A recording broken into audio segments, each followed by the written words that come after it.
Hello everybody. 10th class physics, English medium, physical science, English medium, 7th chapter.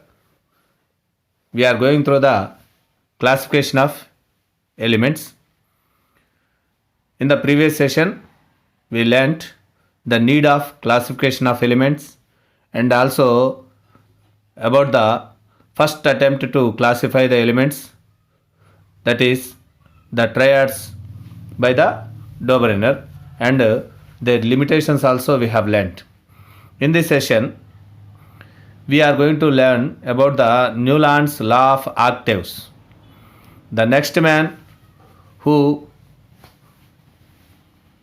attempted to classify the elements is John Newlands. After 36 years of Dobereiner, in 1865, John Newlands, a British chemist, found that when elements were arranged in the ascending order of their atomic weights, they appeared to fall into 7 groups. Here, you have to keep in mind that the groups which are called by John Newlands are horizontal. Each group contained elements with similar chemical properties. Based on these observations, Newlands proposed the law of octaves. He arranged the elements in the ascending order of their atomic weight, but Dobereiner made them into triads, but Newlands made as a table, means he kept the elements in groups, horizontal and vertical lines. The law of octaves states that when elements are arranged in the ascending order of their atomic weights, they fall into a pattern in which their properties repeat at regular intervals. This regular interval observed by the John Newlands is 8th element, means the every eighth element starting from a given element resembles in its properties to that of the starting element. For example, if we start with hydrogen, the 7 elements H, Li, G, Bo, C, N, O, then F, that is the 8th element fluorine, with F, H, hydrogen. The next 8th element is fluorine. After fluorine, next 8th element is chlorine. So, hydrogen, fluorine, chlorine have the similar chemical properties according to the John Newlands.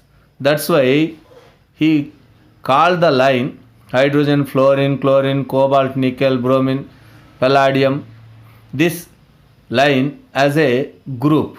Horizontal line is called the group. The elements with the same chemical properties, similar chemical properties, come into one group. In this manner, he made the elements known to him into 7 groups. First group starts with hydrogens, next group starts with lithium. Here, don't forget that the basis of the classification by the John Newlands, that is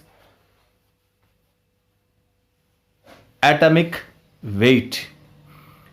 The Dobereiner also taken the atomic weight as the basis for his classification. He thought that the chemical and physical properties of elements are based on the atomic weights of the elements. Here, John Newlands also thought that atomic weight is the basis for the properties of the elements. But the great thing introduced by the John Newlands, which is help to the development of the chemistry, is Newlands was the first scientist to assign atomic numbers to the elements. He is the first person to assign the atomic numbers to the elements. But for his bad luck, or unfortunately, his work was neither accepted by his fellow scientists and his seniors, and they were not published in any journal of the Chemical Society and were rejected. In Newlands table of elements, if we start with hydrogen and move down to oxygen, and then start at the top, the eighth element from hydrogen is fluorine, and the next eighth element is chlorine, and so on. The properties of hydrogen, fluorine and chlorine are similar. And if we start with the lithium, then eighth element is sodium, and the next coming eighth element is potassium, and so on. These elements show similar physical and chemical properties. That's why the elements with the similar chemical properties are called the group. He made them into 7 groups. John Newlands tried well to classify the elements, but the problem in classifying the elements faced by the Newlands is, by the time of John Newlands, only 56 elements are known. That is the first one. Second one, the elements with dissimilar properties also kept in the same group. For example, cobalt, nickel, palladium, platinum, iridium are different from the fluorine, chlorine, bromine, iodine, but they came in the same horizontal row and kept in the same group. Second thing, cobalt, nickel, both kept in the same slot. Means only at the one point, 15th position, cobalt, nickel are kept. Means two elements kept at the same slot, and dissimilar elements also kept in the same group. Next one is, by the time of John Newlands, only 56 elements are known. He kept them in the table. But now 118 elements are known, and they were not fit in the Newlands table.